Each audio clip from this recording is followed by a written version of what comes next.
Good afternoon. It's not morning. Good afternoon, friends. It is, I don't know if you can see it, 7:55. Or good night. I didn't record anything today. Hold on, I'm watering my grass in the front. So, let me check.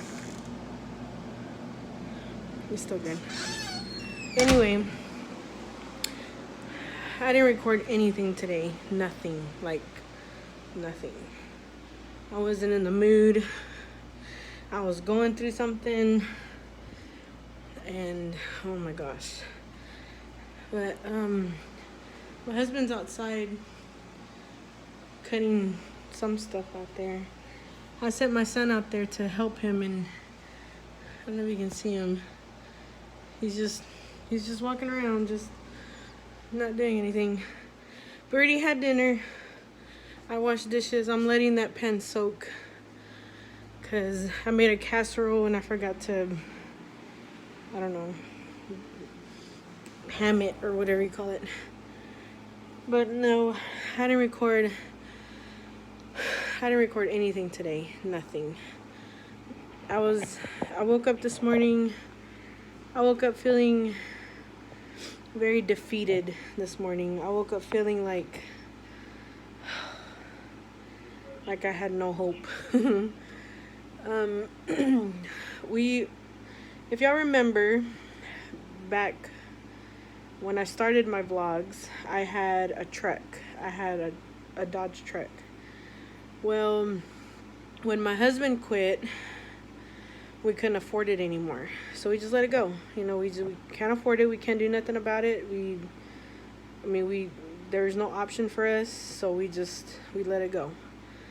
And we're fine with it. We're really relieved. We're like, man, that was a pain in the butt to pay. And a lot of things happened with the bank, and they put more, money on there that we supposedly owed, and we fought with them, and we just let it go. It was just stressful to keep it. So then my father-in-law told us that we could use his car. So that's what I've been using, was his car. So then yesterday he came after I got back from my doctor's appointment. He said he wanted his car back. And so I was like, okay. And at that point, I was very tired. I was irritated. My body was hurting. And I know it sounds like I'm making excuses, but it was just things on top of other things. And on top of finding out I might have high blood pressure, and finding out I have to do a 24-hour pee test. That's irritating. And my body was hurting. I don't know. It was just a lot. It all just came on me. And I was really tired yesterday. And so this morning, I woke up and I didn't have a vehicle to take my son to school, summer school. So I had to ask one of my real good sisters from church. I had to ask her to take him and pick him up. And you talk about something that I deal with a lot, that I'm following the Lord, that I'm trying to overcome with him, is pride. I have a lot of pride. I have a lot of, not as in look at me, look what I'm doing, but pride as in I won't ask for help. I won't ask for help. I won't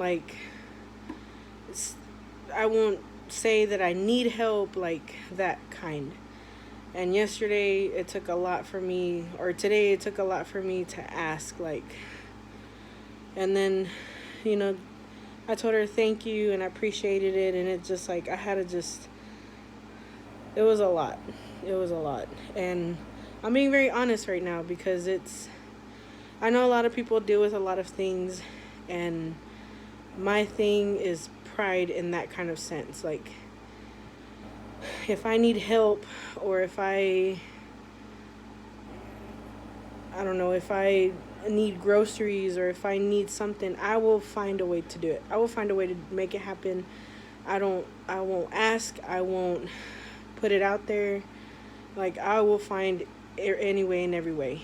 And I think what the Lord's doing now is like He's showing me, like, there's people out there that I have sent to help you. Stop doing it on your own. Like, stop stressing, stop worrying, stop trying to do things on your own that you have no control over.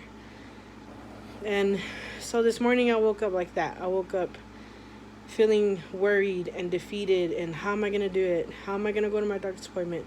How am I going to go to the hospital when it's time? And how am I going to take him home? And like all these things. And how am I going to pick up my son from school? And it was just, my mind was just like racing. And I started feeling like I was being pulled into like this hole of like, here's worry, here's stress, here's all these things, and here's this and here's that. And like the enemy really got me this morning. And so while my son was at school, or no, he came home, and I had told him, because his iPad had died, and so I told him, I said, well, go in your room, go read, go play, go, do something. I said, you don't need to be on that iPad all day. And I started watching this movie called Room. I don't know if y'all have watched it, but I started watching it. And it was about this woman who got abducted, and she was abducted for 7 years, and through that 7 years she had a little boy, and when they finally escaped, he was 5. And throughout the movie it shows her like not stressing, but like trying to overcome things for her son, like trying to overcome frustration and going insane and like all these things. And all that, her son would always see the positive in everything that was, I know, like my thing's shaking a lot. Trying to see the positive in every, in every situation. He was only 5. And the little boy's hair was really long. Like, it was really long. And the mom had asked him if she could cut it. And he said no. Because she said he said, I'm like Samson. My hair gives me strength. And if y'all have read the Bible, Samson, God gave him strength through his hair, through his, long locks of hair. And that's how he was so strong. And in the Bible, when he got deceived, the woman cut it and lost all his strength. But it just focused on that his hair gave him strength. And that's how he could keep going. And they escaped, and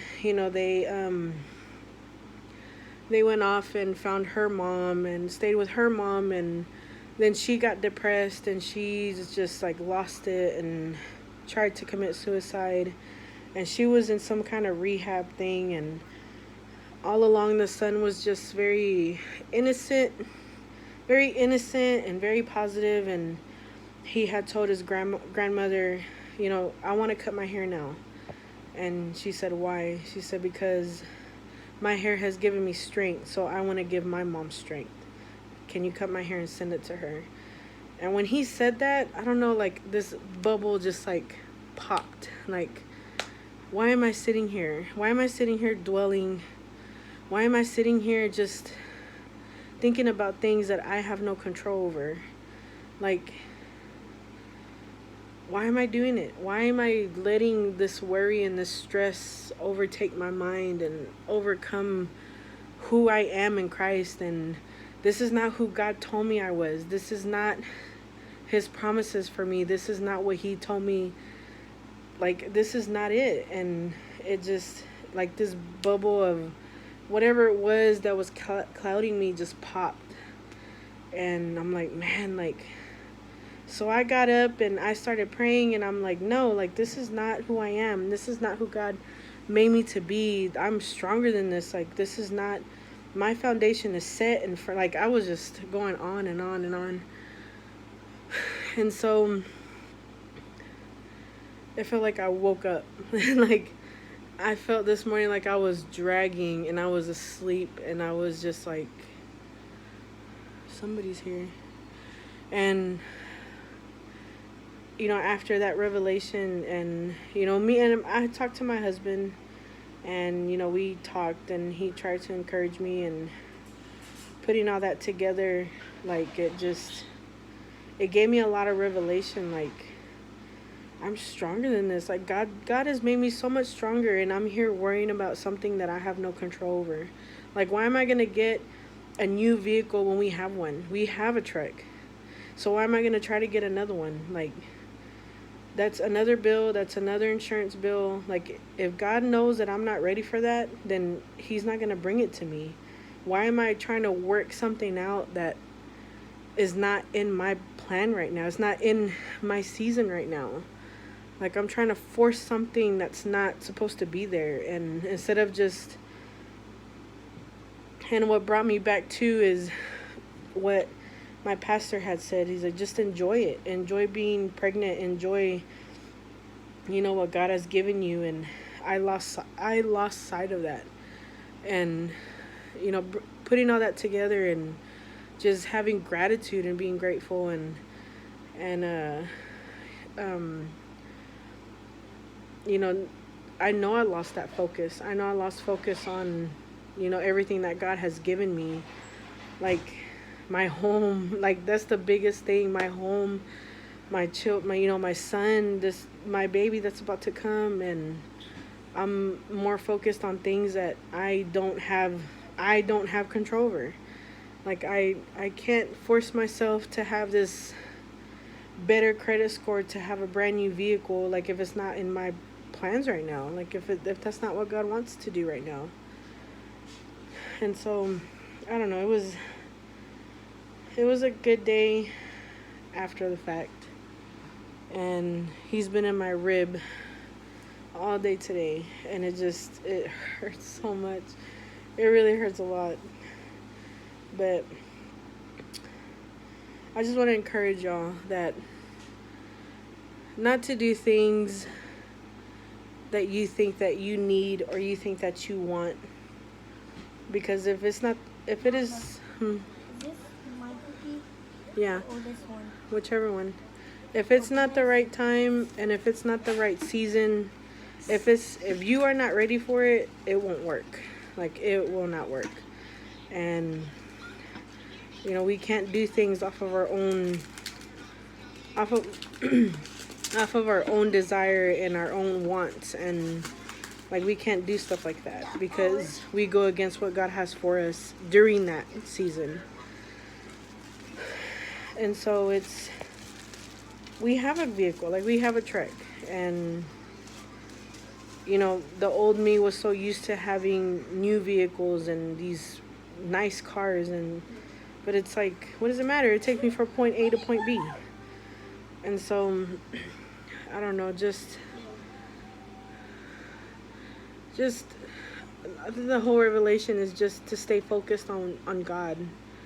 Just to stay focused on what he has promised you and what he has done in your life, and how grateful we have to be and how thankful we have to be for that, for what he has pulled us out of and what he has taught us during the battles and the trials, and how he has opened, how he has opened my heart, and how he has, like, helped me overcome frustration and helped me overcome anger and all these things. And I noticed that when I lose sight of God and when I focus on something else, all that starts coming back. Like, all of it starts, like, I get impatient and I start losing my peace quickly, and I start doing all these things that God has, he's already done it, and because of my doing, because I choose to do it.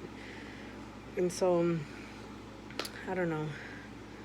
I just want to encourage you to just stay focused on God and what he has for you, and the plans that he has for you, and the purpose that he has for you in this world, even if it's to glorify his name through through whatever it is, through your battle, through your faults, through your failures, through your sickness, through whatever it is, God is going to be glorified through it.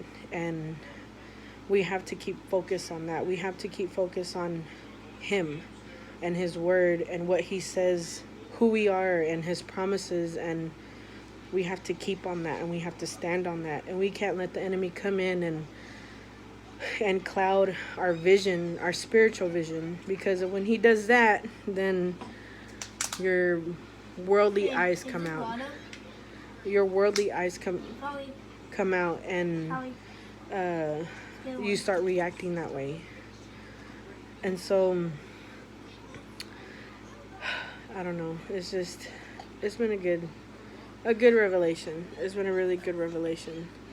But Sorry.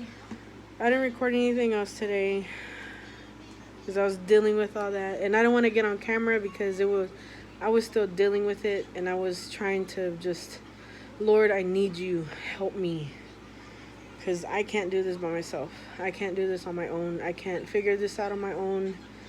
I need you. I need you to help me.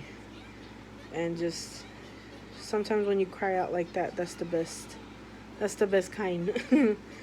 So I'm going to end it here. And tomorrow I have a doctor's appointment. And I'm going to ask, because it's my sonogram doctor. And so I'm going to see if I can record a little bit in there.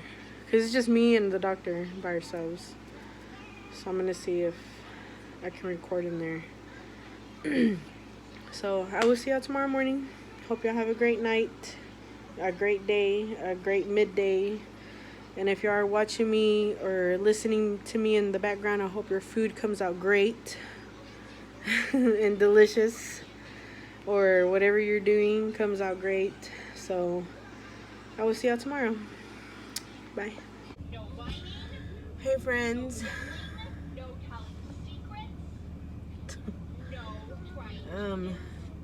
Oh my gosh.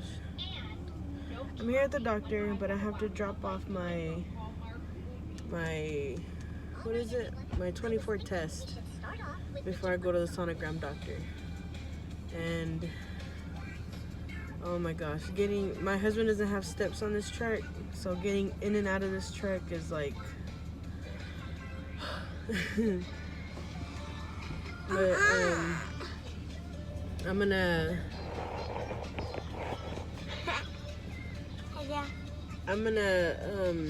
drop that off and then go to the sonogram doctor, and then Monday I have another doctor's appointment. Turn it down, please. I am. And go on from there. It's nerve-wracking because my doctor really doesn't have a due date, and I don't know when my due date is, and he told me that I wasn't gonna make it to September 10th. And so I'm kind of like, okay, so when is he gonna be here? Like, I don't know. I'm just kind of, I don't know. I slept pretty good last night. I woke up a couple of times, but I slept all night. Thank the Lord. But I'm still sleepy. I don't know why. I'm still really sleepy. But I'm gonna go in there, drop it off, and come back and go to the sonogram doctor and let you know what they say. Show you some sonogram pictures, huh, of the baby. You gonna see some pictures of the baby? Yeah. Okay. Well, I'll see you guys in a little bit.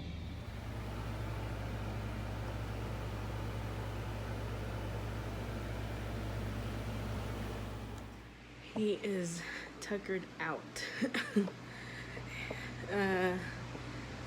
So, let me turn this off. Oh man. I already came back from the doctor. It's been a few hours already.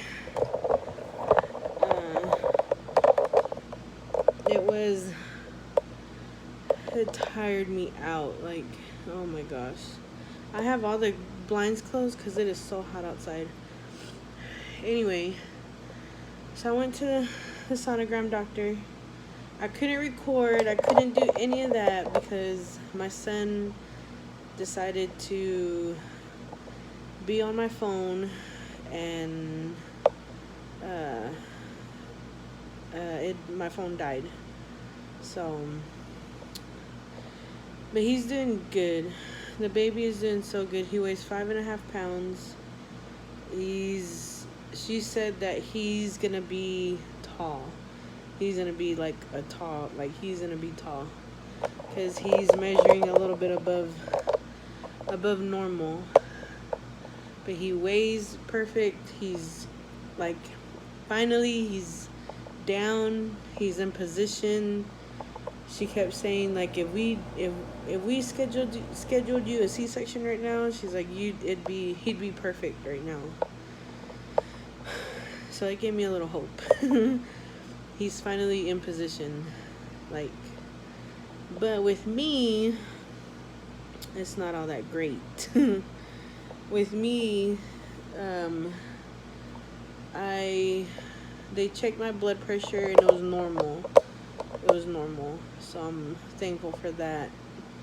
So, and then I turned in my 24-hour test, and just waiting on results for that.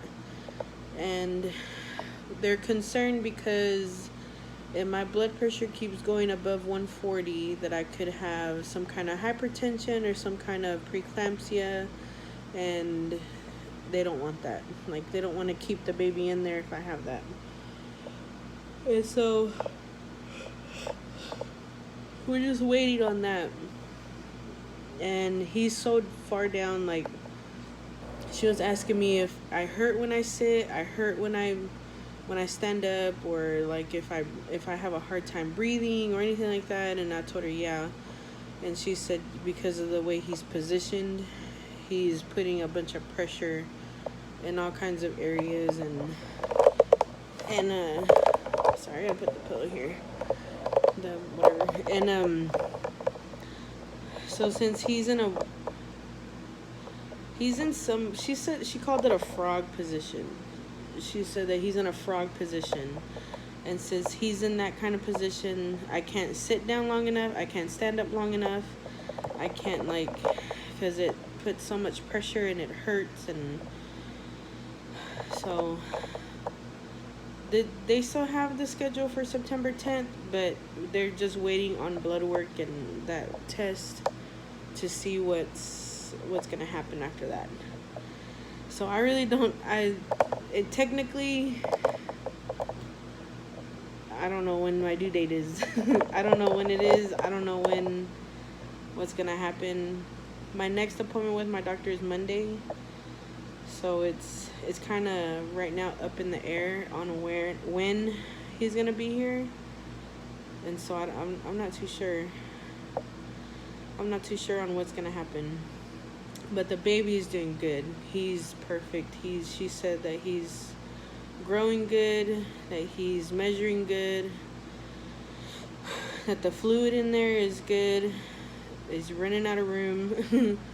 And so I'm not too sure on me.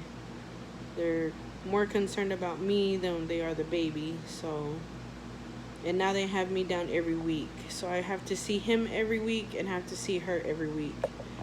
And until, I guess, they figure out what's gonna happen. Who knows, that can happen tomorrow. I don't know. I don't know what's gonna happen. I'm not nervous or scared or anything like that. It's just not knowing, I guess. It's kind of intimidating. Because he could be here like tomorrow or whenever, and it's kind of like, I don't know. But I had to use my husband's truck, and his truck doesn't have steps, so oh my gosh. I think that's what tired me out the most, is because I had to drop off my husband, I had to drop off my son, pick up my son, go over there, like in and out of that truck, and it just like wore me out. And so I just came home, I put on my charger to the phone, and I knocked out. Like, I knocked out. I was so tired. Oh, and she said he has a lot of hair. She said that he has hair from ear to ear and it's long. Not like, I guess not like long, but he has a lot of hair. And I told her that I know because I have a lot of heartburn. Like, I'm just so, man, like, I'm so blessed. Like, I don't know how to explain it. Like, on the way over here, I was thinking, like, it's gonna, like, it's real. Like, this is real. Like, I don't know. Like, the realization of he could be here any day. Like, I'm 35 weeks right now, and she said, depending on results, she said you can have him between 37 weeks and 38 weeks, between that. And I'm 35 weeks, and Tuesday I'll be 36.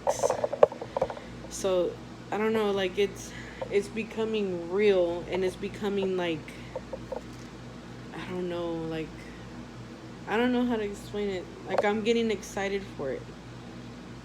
And I don't know, like, last night I prayed and I asked the Lord to forgive me for all the times that I've complained and all the times that I've sat there and cried about hurting and sat there and cried, you know, like, I just asked for forgiveness because it's like, now that it's becoming real, it's like, that gratitude is coming, and it's like, how can God entrust me with something like this, with another human, with a heart, with a brain, with a personality, with, you know, all these things, and I'm over here just complaining, and like how can he do that? I'm just gonna start crying. So it's like asking him for forgiveness for that, because it's like, how could God be so merciful to someone that just complains and someone that just, you know, like, I don't know how to explain it. Because I know I've watched some vlogs before, and I'm just like, I'm hurting and all these things, and trying to see the positive and trying to see the better, and not to dwell in that pain, and not to dwell in, like, my emotions and all these things, and trying to enjoy it, and trying to fight these thoughts of, like, all these random things. And how can God be so merciful to give someone like that an opportunity to be a mom? And it's like, man, I don't know, God is just so good. Like, and it's becoming so real. It's becoming so, like, he can be here at any moment. And I don't know, I don't know. So I give him glory. I give him all glory and praise, because it's all him. Like, I don't know. I think my husband's here. But yeah, I just wanted to update you on what they said. And Monday, I'm getting all my tests back, I think, and we'll see what happens till then.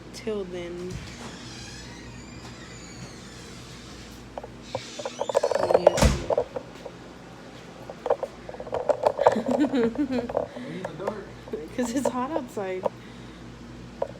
But I just wanted to update you on what the doctor said, and I don't know.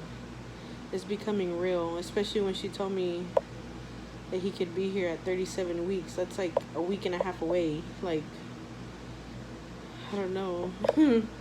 So I have to get all my stuff ready. I have to buy nightgowns. I have to buy socks.